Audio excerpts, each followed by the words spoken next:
Hello and welcome to Revsportz. This is Mohor Chaudhary. Welcome to this very special show. And joining me today is a certain someone who is multi-talented. He's a powerhouse of talent on the silver screen. He has been an international athlete himself. And he's also the driving force behind the revolution of rugby in India. So without further ado, let me introduce Mr. Rahul Bose, the President of Rugby India. Thank you so much, sir, for joining us today. First of all, I'm not the driving force. I'm one of the people who create a driving. A driving force is actually made by many, many people. Okay. Okay, you are definitely one of those people for sure. Okay, fair enough. I'll take that. Yeah. First things first, sir. Obviously, we are talking about, everyone's talking about the Rugby Premier League. We're all looking forward to it. What have the preparations been like? First of all, we had to decide on a venue. So it was Mumbai last year, and we were very clear that it would have to be one of the 6 venues where our teams are based. So the options were Hyderabad, Kolkata, Chennai, Delhi and Bangalore. And we looked at the rain patterns, given the fact that this is going to be now from the 16th of June to the 28th. And we found that Hyderabad had the minimal amount of rain and a very, very good infrastructure. It's at Gachibowli Stadium. So these are the first things we have to think of because we're looking at it from the players' point of view. So the players have to have the best experience on the pitch that is possible, and we have to have the best rugby because these are the best players in the world. So that's the prep that happened then. Now we're in the final stretch. The final stretch is all about getting everything ready for broadcast, making sure that we have everything ready for fans within the stadium, and of course making sure that the players are already having a world-class experience with food, with training, with stay and all of that. So that's where we are. Absolutely. Like you mentioned, last year it took place in Mumbai and this time it's taking place in Hyderabad. What are you expecting from this city? Well, you know, I think that the first thing you have to understand is that leagues like this are television, the internet are very, very important because it has to live and die on television, which is why Rugby Sevens did so well last year because it's 16 minutes, it's full of action, there's a score every 90 seconds. So that part of it is very important to us. But in stadia, what happens is that you have to make sure that there's a constant level of engagement in the stadium. And last year we didn't know what to expect because most people don't know rugby. Yeah. But because we spent so much time explaining the simple rule that you have to pick up the ball and put it across the line with the help of your teammates. And if you have the ball, just run and put it across the line, smash whoever's in your way. If they have the ball, smash them, take the ball and go across the line. Basically, that's what we were putting out there. And what was really gratifying to see, and we had between 3,000 and 5,000 fans coming in every day for those 15 days, was that they got it. Yeah. They got this much. They understood this much, and towards the end they were asking questions that were more technical. Okay. What is a line out? Why is the ball thrown like this? And why did they get into that scrum?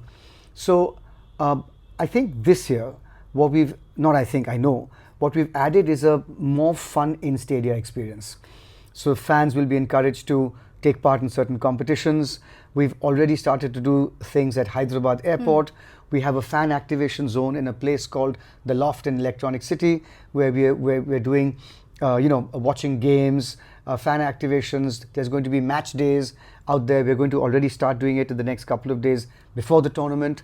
I myself have been going to different spots in Hyderabad to start to talk about the RPL and what it means. And there will be a fair share of glamour. Hyderabad has a lot of glamour in the film industry, and we have people who are very close and well connected to some of these people, so they'll also come. I mean, it's the traffic is better than most cities, so we're really looking forward to this one. And of course, I know what you're going to ask me next, so I'll wait for that question. Yeah, of course, I'll come to that. But before that, as we all know, Rugby Premier League is going to kick off on the 16th of June.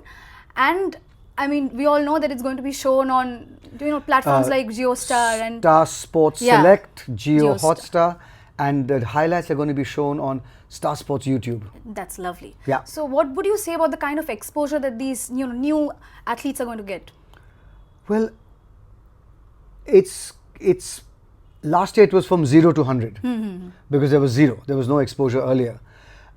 What's going to happen is that the kind of exposure our Indian players are going to get the kind of exposure is different from what they used to get earlier.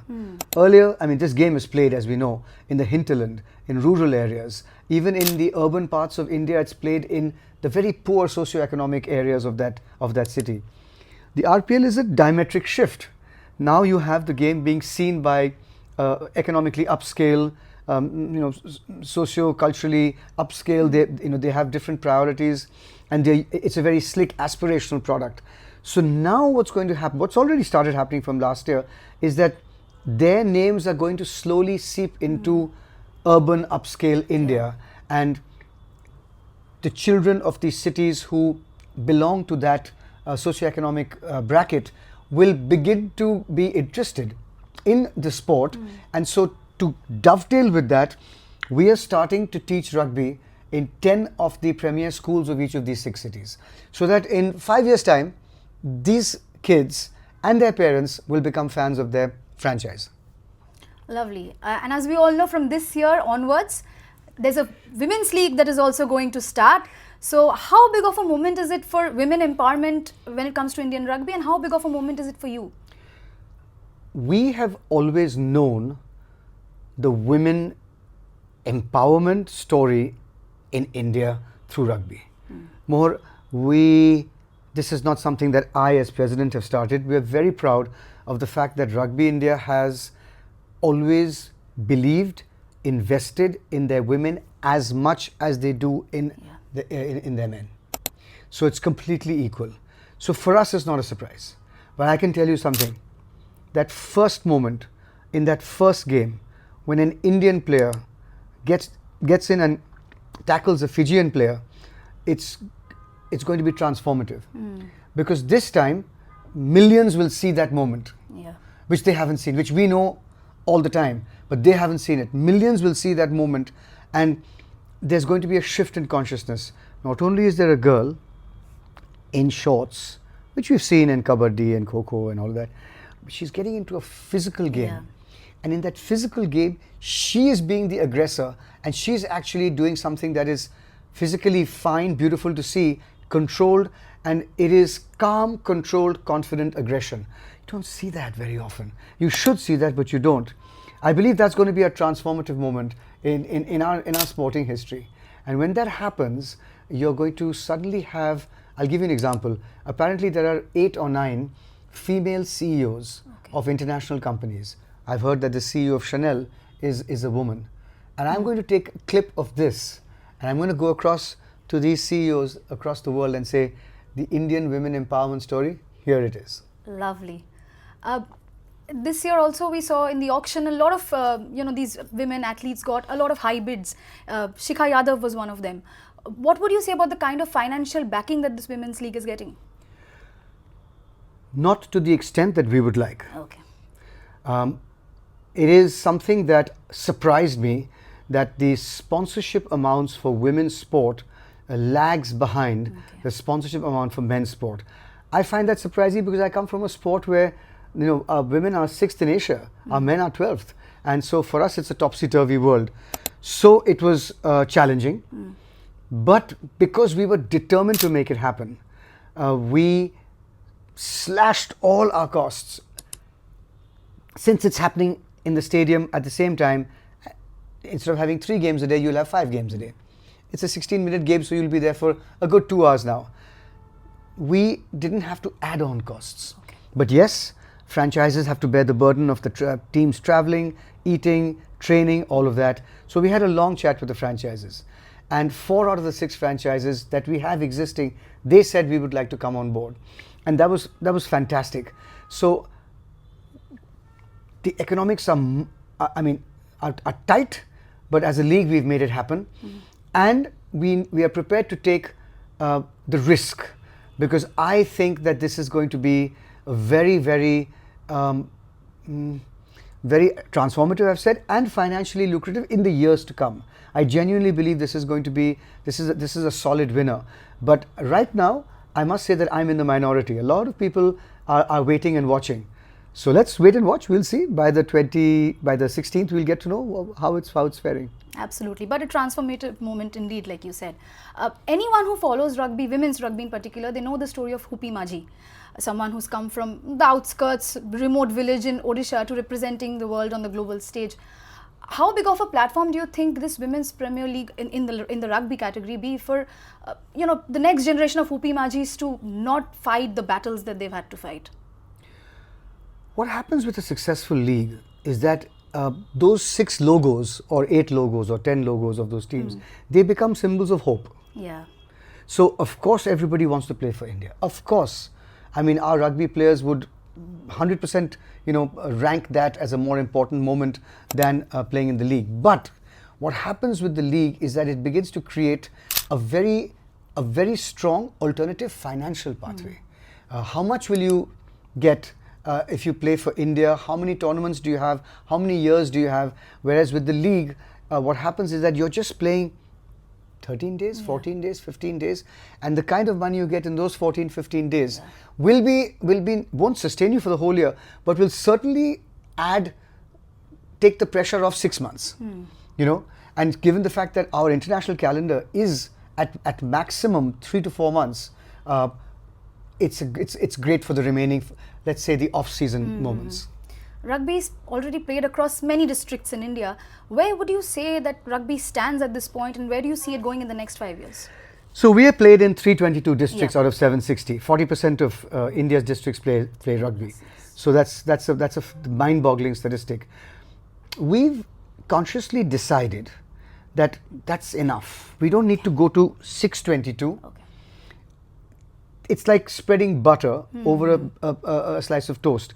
Either you have a little bit of butter and you spread it very thin across the whole slice, or you take half the toast and you put an amount of butter that will make the toast tasty, that will have meaning, that will bring so what we want to do is we want to stay in the 322, but we want to deepen our involvement and our engagement with the players in these districts.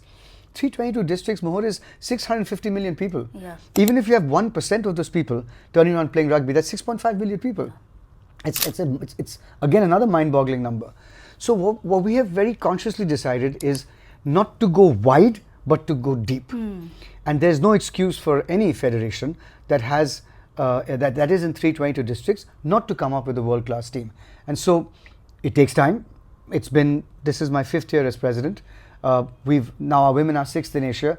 If we get to the top 2, we get to the Olympics. And so, lovely. And there's no Indian team that's been in the Olympics in 70 years except hockey. So we want to do that. And of course, we want to propel our men to making the Olympics in 2036. So in the short answer is not wide, but deep. Yeah. When we talk about such leagues, we immediately think of exposure, bringing the talent to the forefront, but it's also largely about entertainment as well. What would be your major goal regarding this league? We don't have to make rugby entertaining. It's ridiculous. It's physical. Yeah. It's fast. It's physically violent. Yeah. There's a lot of, as somebody said, mardhar. There's contact. There's gorgeous looking men and women who play the sport. They look like Amazons. They're like demigods. There's beautiful, fast, fit, and it's so short. It's just a 16-minute game. It's like a shot of adrenaline. It's like an espresso shot that just as opposed to having a long watery coffee. This is just it's a shot. In 16 minutes, you're seeing at least 5 to 9 scores in those 16 minutes, and it's non-stop action. So we don't have to jazz it up or have people dancing on the sidelines. We don't. we just have to play. Let the sport play itself out. What's really lovely this year is that because we have the women and the men, you can actually sit and enjoy 2 hours of rugby. Last year, in 60 to 75 minutes, it was done. This year, in 2 hours of rugby, you really get to see a lot. I don't want to say it's only about the women. The best male players, the equivalent of Ronaldo and Messi in football, they are all already here in India. They're already training. So this is just going to be incredible. But also to have the women here, I think is Sone Pe Suhaga. A lovely way to put it. As the president of Rugby India and as someone who's already played the sport, what are your expectations and how far do you think rugby can go in India? What would you do to promote it yourself?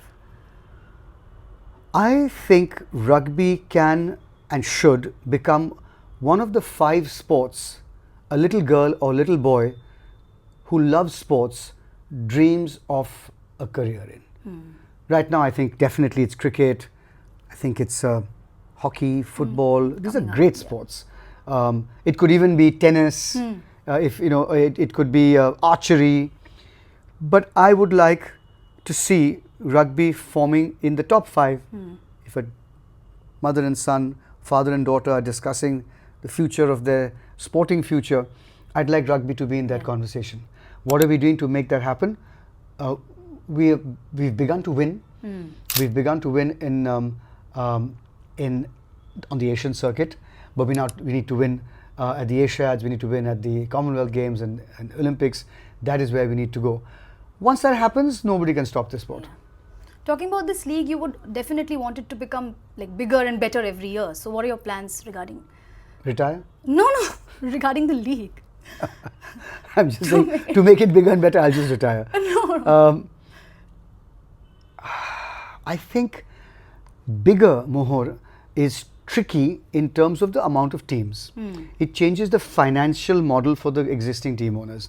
So if we do have to expand, and by the way, we can expand tomorrow. We already have people from 4 other cities interested. I think we should wait for year 4 or 5 before that decision. But bigger in terms of getting more and more people to see it, my God, there's so much we have to do. There's so much we have to do. One day, I mean, my dream is one day to fill a stadium of 50,000 people who are watching rugby. So that day is years away, but it'll come. We would just, I don't know whether you've seen our new campaign that we've broken, which is Khel Jo Banaye Sabko Breathless. And that's getting a lot of traction because it has so little to do with rugby, but so much to do with rugby also, you know. So I think that's the way we want to put out a campaign that everybody finds funny, quirky, interesting and meaningful, and then start to talk about the actual rugby. So, you know, I'm doing a podcast with Cyrus Brocha and we're talking about, you know, the rules of rugby. I took him onto the field and he's useless at cardio, but I made him do stuff. So we're just trying to get, you know, so first you enter with humor, with warmth, with hospitality, with grace, and then you go into the actual rugby. India is a sport-loving nation. Any message for the viewers who are going to follow the league? Look, yes, we are a sport-loving nation, but we also don't take nonsense.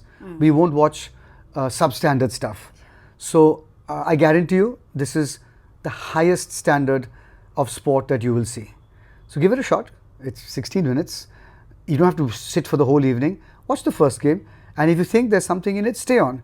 If you don't, we'll get better. But I can guarantee you, once you watch this game, you will watch it again and again. And I'm talking to you simply as a sports lover who loves to watch golf, loves to watch chess, loves to watch American football and loves to watch cricket. It's that you will be engaged. Just give it a shot. I promise you, we won't let you down. That's a lovely message. Thank you so much for joining us today. It was lovely talking to you. Thank you so much to all of you for watching this video. Do not forget to like, share and subscribe to our channel. Do not forget to comment down below. And do not forget to follow Rugby Premier League from the 16th of June on Star Sports and Jio Hotstar. Thank you so much.